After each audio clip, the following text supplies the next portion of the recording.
édition du soir ñu ngi fii itamit ak monsieur Daouda Tall moom il est consultant expérimenté et président du think tank Idée Sénégal monsieur Tall ñu ngi lay dalal ci édition du soir.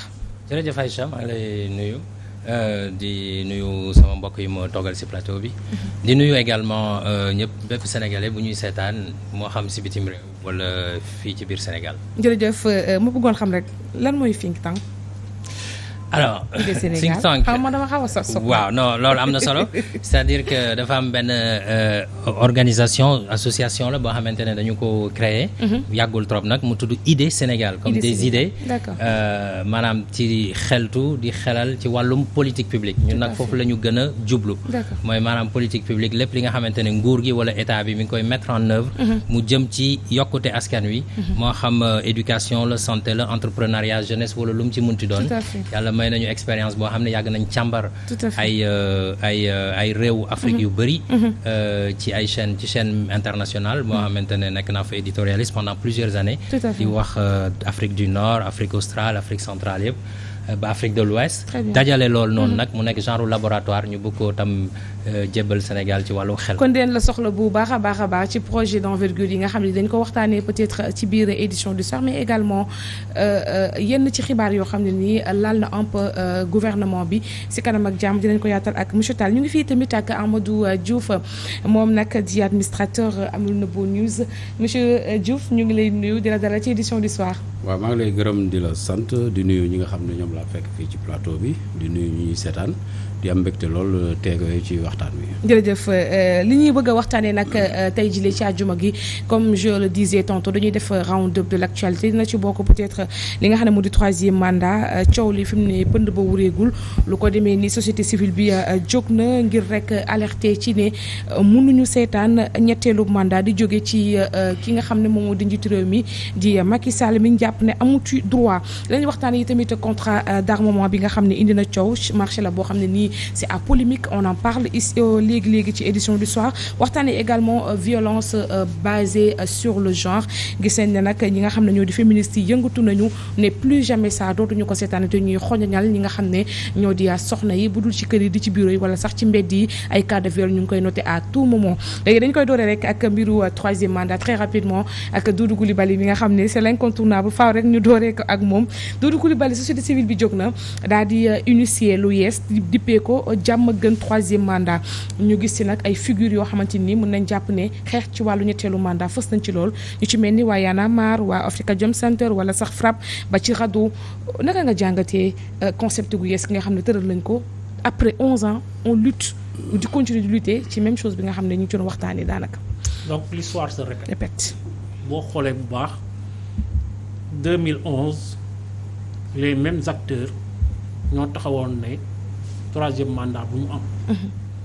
ay nit yëkkati bind yëkkati ay kàddu ñu dem ba 11 ans après ñu ñuy andil ay problème mu interprétation dañuy andil problème mu juridisme alors que problème mu troisième mandat c'est un problème très facile à régler parce que du benn membre conseil constitutionnel moo war a jàngal sénégalais que ni nul ne peut faire plus de 2 mandats kenn mënul tegle ci Sénégal ñaari mandat mais ñun ñoo ko def nee naa leen bu fekkee dañuy nekk di xaar ki nga xam ne moo di Macky Sall naan ko ay dimbali ñu sarax ñu ngir yàlla bul déposer 3e candidature loolu dama ne wàccee sa bopp la man li ma wax muy sama conviction mooy 17 millions de Sénégalais ñëpp am nañ droit nekk candidat sur Macky Sall. Macky Sall c'est le seul bi nga xam ne il est hors jeu ci élection yi di ñëw loolu nag amul neexal parce que constitution moo ko bind kàddoom moo ko wax kon loolu je crois que amatul débat mais nag ni si société civile jógee tey dama ne na subaat de sécurité yëpp jóg ni société civile waxee tey kilifa yii nekk fii naan ñoom ñëpp ay kilifa lañ muy kilifa diine ak kilifa aada pourquoi ñuy noppi pourquoi ñuy def silence bi nga xam ni suba bu dëkk bi tàqee nag ñuy soog a wax ñëpp xam nañ ni Macky Sall bu déposer candidature jour boobu la dëkk bi di mujj nekk ci jàmm mais nañ teel artu ñoom nañ àtte ñoom sax bu ñu newoon tey jii ñoom ci seen xel ak si seen clairvoyance ñu ne ñu sax Macky Sall am na droit am 3e mandat ñun sax ñu mun ko nangu mais ñoom mënuñoo toog ne kell di seetaan mbir mi ñëpp xam ni Sénégal day dem mel ni Côte d'Ivoire Sénégal day dem ba mel ni Rwanda après ñu soog a ñëw nag di def ay appel naan xawma lan collectif des imams de ulémas de xawma chefs religieux loolu je crois que retard bu mag lañ ciy am. mais nañu bi léegi prononcé gul est-ce que jàppoon ne. mais c'est un peu trop tôt amul moomu ko alerter. déggoo lu ma la wax xam nga Aïcha. loo moomul duñ la ko féetalee. moomul loolu sénégalais yi ko moom déggoo lu ma la wax xale bu ndaw bu 6 ans boo ko waxee. tekkil ma lan mooy nul ne peut avoir plus de 2 mandats mu ne la kenn mënul am plus de 2 mandats yu tegle. loolu kañ soxlawul ay président de la république. alors Daouda gis nga actualité semaine bi également ñu ngi wax ni njoxtes gi ñu am mooy ne que njiitu réew Macky Sall lii raam ñag bi la jëm ndax il a dit ni oui ni non li mu wax leer na il n'a pas été clair dans ses propos comme quoi que ñoom société civile bi jàpp nañ ne njiitu réew Macky Sall dafay raam ngir wutali ji une 3e candidature yow. Après 10 ans dundoon nga peut-être li fi amoon 2011 naka ngay gisee sphère politique bi. waaw li ma gis foofu Aïcha mooy que ni débat la effectivement boo xamante ne jàppoon nañ ni réglé nañ ko question boo xam ne jàppoon nañ ni réglé nañ ko parce que bu ñu fàttalikoo effectivement 2011 ba ci 23 juin. ba jàpp ci élection 2012 yi bon ñëpp dañ fi doon xeex 3e mandat. pour mu bañ a am maintenant nag booy xool. Historique bi xëy na sax duñ ci ñëwaat ci lépp mais wàllum de 3e mandat dafa dem ci loo xamante ne wàllum démocratie yem ci ñaari mandat dafay renforcer démocratie. xam nga maa lay wax sànq ni que réewu Afrique yi boo ko jëlee lu ci gën a bëri dañu am ay conférences ay organiser lu ñuy wax des conférences souveraines. bi nga xamante ne mooy ay années 90 pour defaat ay constitution yu bees indi multipartisme. suite à la boule et cetera bon. ci la dañ dem ba am ay avancement ba limiter mandat yi. donc loolu pour man avancement la te Sénégal comme dafa nekk exemple ci àdduna bi nekk exemple ci Afrique war na mën a dëggal aussi principe boobu nga xamante ne. c'est un principe maintenant africain muy limitation des mandats. bien que c'est le peuple qui décide. c'est le peuple qui décide mooy 2 mandats 3 mandats ba 10 mandats. bu peuple bi ne lii la ñu bëgg 10 mandats la ñu bëgg. kenn mënu ci dara parce que xam nga li tax.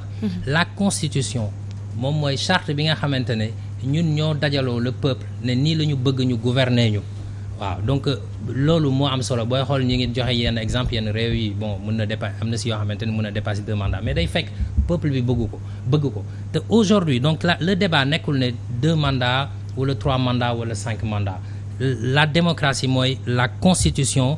ni ko peuple bi bëggee mu tëddee.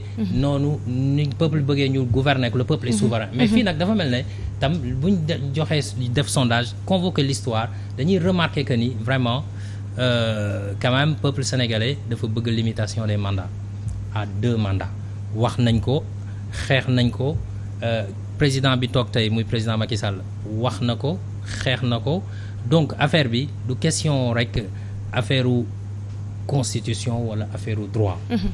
La question ce n'est pas une question juridique man contrairement ak ñu bëri question bi c'est une question politique parce que affaire u droit mën nañ ci am jeexi jaaxa. ñi naan français la ñi naan du français am na droit mandat 7 ans la ak 5 ans. consécutif de 5 voilà ans. donc ñaari 5 ans moo war a am et cetera ñi naan non c'est du français nul ne peut faire plus de xam nga la question elle est politique. fii kenn gënu fi jàng même loo gën a jàng nit ki droit terewul na yow yaa gën a xam nit ñi c'est du français. dañ ko bind effectivement mais donc loolu problème mu politique la mooy moral dugg ci biir politique bu nekkee ne que président Macky Sall moom dafa xeex pour ne politiquement 2 mandats la ñu soxla Sénégal moom dafa war a tënku ci loolu. quelle que soit interprétation juridique yeeg yu demee noonu mais nag pour ñëw ci wàllum droit bi parce que. les juristes n'ont pas seuls le monopole du droit.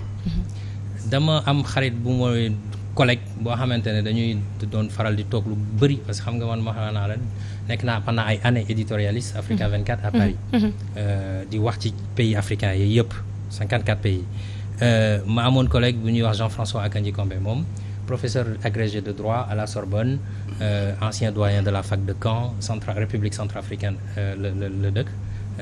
ñuy débat ci lu mel noonu d'ailleurs sax diaspora bi benn instant woon nañu benn bokk yaakaar PS et cetera vidéo yaa ngi fi ñu toog di waxtaan ci loolu moom si boppam c'est un grand constitutionnaliste niveau international dañ doon toog di waxtaan muy ne moom si boppam la constitution est trop importante pour être laissée aux seuls constitutionnalistes affaire bi du question droit question politique la c'est-à-dire que constitution dafa am solo boo xamante ne bu ñu fi nekk di terroriser nit ñi naan ñi am droit rek wala experts yi wala constitutionnalistes professeurs yi ñoo ci war a wax loolu amul ay naxee mbaay la xam nga li tax constitution d'abord c'est politique ñun jàng nañ science politique jàng nañ droit affaire bi mën nga nekk un spécialiste du droit te xamoo lu bari ci science politique bu boobaa doo xam maanaam wàllu askan wi li mu bëgg ak ni ñu ko war a tëralee affaire bi foofu la ñëpp ci war a wax justement Daouda foofu nga wax sax foofu lay rebondir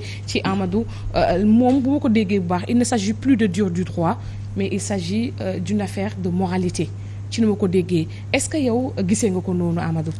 Bon, en fait il parle pas d'une histoire de moralité politique. Il parle d'une souveraineté du peuple. Le peuple est le constituant. Sauf que moi je suis d'avis que mais wax na également ne politique aussi moralité da ci am solo, n'est-ce pas? Évidemment, voilà, évidemment. Bon, on va pas résumer son point de vue, il a été assez clair. Oui. Bon, moi ce que je veux dire c'est-à-dire que en fait la question est éminemment juridique à mon sens. La question, encore une fois, est éminemment juridique. Même si on ne peut... Alors que même si les juristes... Elle est d'abord juridique. Les juristes ne sont même pas d'accord. La question est d'abord juridique. D'accord. La question est d'abord juridique. On le même si on n'occulte pas l'aspect politique, les aspirations de la population, etc. Ça, on peut y revenir. Maintenant, en ce qui concerne donc cette histoire de troisième candidature, que l'on appelle souvent troisième mandat, il faut partir d'un postulat. C'est-à-dire que la personne déjà peut dire je suis candidat, je ne suis pas candidat. Cela n'engage pas le Conseil constitutionnel. Il faut qu'on soit clair. Le Conseil constitutionnel, c'est l'organe par essence politique qui règle les questions politiques. C'est pas pour rien qu'on appelle les sages du Conseil constitutionnel, on les appelle des juges électoraux. En réalité, li ñu war a jàpp mooy que nu mu tëti la Constitution est au-dessus de tout. Et le Conseil constitutionnel est chargé de valider ou d'invalider les candidatures. N'est-ce pas? Si aujourd'hui je dis je suis candidat, ça n'engage que moi. Je ne suis pas un candidat le lendemain, ça n'engage que moi. Ma parole ne peut pas être au-dessus de la Constitution. Il faut qu'on soit d'accord déjà sur ce postulat. Maintenant, à partir de ce moment... c'est en wolof. Oui. Ah ok, voilà. Sànq bëggoon naa la laaj ne on discute en wolof ou en français. léegi pour mu leer. mooy nga wax ne candidat la wala duma candidat. loolu yow la engagé. Conseil constitutionnel. moom mooy décider c'est-à-dire que ñiy wax yëpp dañuy del seen dossier yóbbu ko Conseil constitutionnel. moo tax ma ne la question est juridique da ngay yóbbu sa dossier Conseil constitutionnel teg ko ci taabal ji. ñu saytu ko xool est-ce que mën nga nekk candidat wala mënoo nekk candidat. dëgg la. donc du nit mooy taxaw ne man candidat la fi mu toll nii ay déclaration d'intention moo fi am taxaw ne man bëgg naa nekk candidat mais kenn nekkagul candidat tant que Conseil constitutionnel génnewul liste ne ñii ñooy